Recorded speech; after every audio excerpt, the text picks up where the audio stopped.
bonjour. Bonjour.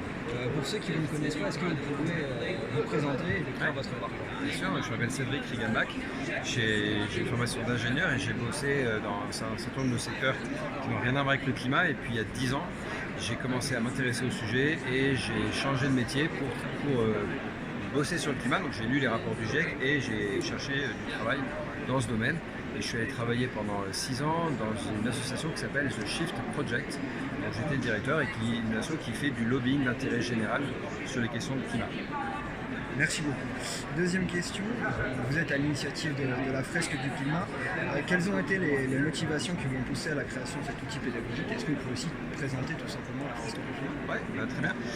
Donc mon boulot précédent au sein du Shift s'est arrêté il y a 3 ans et une de mes activités aujourd'hui c'est de travailler sur cet outil qui est la fresque du climat. Moi j'ai inventé ça il y a 4 ans et demi quand je donnais des cours, ça fait 10 ans que je donne des cours sur le climat et j'ai inventé cet atelier pédagogique un jour un peu par hasard avec les étudiants et j'ai trouvé que ça marchait bien, donc je l'ai amélioré d'année en année et puis aujourd'hui il est suffisamment abouti pour qu'on s'en empare très facilement et donc aujourd'hui on forme un animateur en 3 heures. Le jeu marche vraiment bien même quand l'animateur n'est pas expert du climat parce qu'il y a des infos au dos des cartes et que voilà, du coup c'est vraiment très facile à appréhender et donc on a créé une association pour diffuser l'outil et essayer de toucher un maximum de monde. Ensuite, quels seraient vos objectifs, ambitions futures pour la fresque du climat? Alors très vite on s'est fixé un objectif de toucher 1 million de personnes.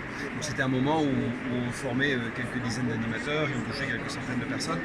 On a tout de suite annoncé cet objectif pour qu'on nous prenne au sérieux et qu'on comprenne le potentiel du jeu en fait. Pourquoi c'était un moyen d'expliquer que l'outil permet vraiment de passer à l'échelle et si on vise 1 million c'est qu'on sait qu'on va y arriver et qu'on va juste suivre une exponentielle et c'est qu'une question de temps. Et en effet, aujourd'hui on est en mesure d'avoir une petite idée de cette exponentielle. On a très vite constaté qu'on doublait tous les 6 mois, même peut-être tous les 5 mois. Là on compte multiplier tous les chiffres par 10 au cours des 12 prochains mois. Et donc voilà quoi, le million c'est dans 1 an et demi maxi, ça se trouve ça ira plus vite, il suffit de quelques gros événements pour que ça s'accélère. Merci beaucoup. Un atelier de fresque du climat est prévu à Unilassal, sur nos 3 campus. Quels conseils, informations pourriez-vous donner aux étudiants pour qu'ils apprécient au maximum cette expérience et qu'ils puissent vraiment en tirer la meilleure expérience possible? Qui viennent et puis surtout qu'ils s'amusent parce que c'est un jeu qui est ludique et qu'ils le fassent avec leur trip et avec leur cœur et surtout en mode collaboratif parce que ça marche comme ça. Il faut y arriver sans vouloir montrer sa science à tout le monde mais juste avec plutôt un esprit de partage et de vouloir échanger nos infos, nos impressions. Et puis là, ça se passera bien. Merci beaucoup. Une dernière question qui est un peu plus générale. En tant qu'acteur du développement durable dans l'enseignement, quelles seraient selon vous les priorités à intégrer dans les formations de la nouvelle génération? Alors je pense qu'il faut vraiment parler du climat à l'ensemble de toutes les promos dans n'importe quel type de formation. Ça fait partie maintenant du noyau dur de ce qu'il faut savoir pour comprendre où va le monde aujourd'hui. Donc déjà, dans le tronc commun, il faut avoir pas quelques heures mais quelques jours de cours sur les enjeux environnementaux au sens large, dont une part évidemment importante pour le climat parce que c'est un des gros enjeux.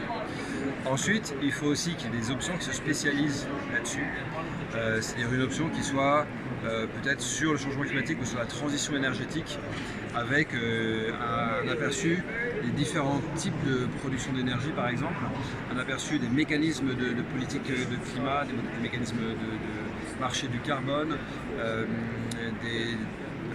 on a aperçu aussi de tout ce qu'on peut faire en termes de politique climatique, qu'est-ce qui marche, qu'est-ce qui a été fait par quel pays, etc. Et puis des notions d'économie aussi qui vont avec, et de bien comprendre aussi, et ça c'est intéressant pour les ingénieurs, de bien comprendre le lien qui existe entre l'économie et l'énergie. L'économie dépend énormément de l'énergie. Et ça fait partie, à mon avis, des choses qu'il faut avoir compris en quittant ces études, surtout en quittant une spécialisation sur la transition énergétique. Voilà.